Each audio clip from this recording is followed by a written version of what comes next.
वसल्लम एक मरतबा दरख्त के नीचे बैठे थे। बच्चे भी सुने ताकि आपको भी फायदा हासिल हो, बातें मत करो।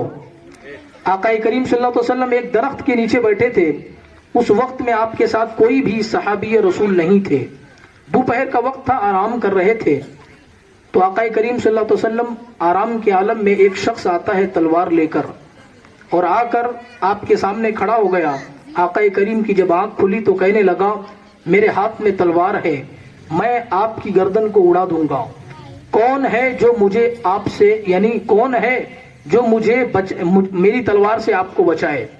तो आकाए करीम सल्लल्लाहु अलैहि वसल्लम दरख्त से बैठे थे ना, तो आप सही तरीके से उठे, खड़े हो गए और खड़े होने के बाद में कहा कि मेरा अल्लाह तेरी तलवार से मुझे बचाएगा।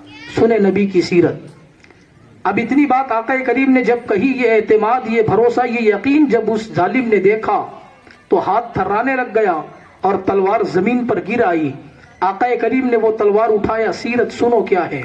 आकाए करीम ने क्या किया, वो तलवार को उठाया और उठाकर उस जालिम से कहा कि बता, अब मेरी तलवार से तुझे कौन बचाएगा। बात समझ में आ रही है आपको। तो उसने कहा कि अब वो तो भाई उसके पास जवाब ही नहीं था ना। तो आकाए करीम ने फरमाया कि जा, मैं तुझे माफ करता हूं। इतना कहना था कि वो शख्स जब अपनी कौम में गया तो ये खुद वहां जाकर कलमा पढ़ता है और जो है कई सारे लोग उसके कबीले के भी कलमा पढ़कर मुसलमान हो जाते हैं। तो आप बताएं, नबी ने तलवार चलाई या नहीं चलाई? नहीं चलाई। उसके बावजूद लोगों ने इस्लाम कबूल किया या नहीं किया? ये है नबी पाक सल्लल्लाहु अलैहि वसल्लम की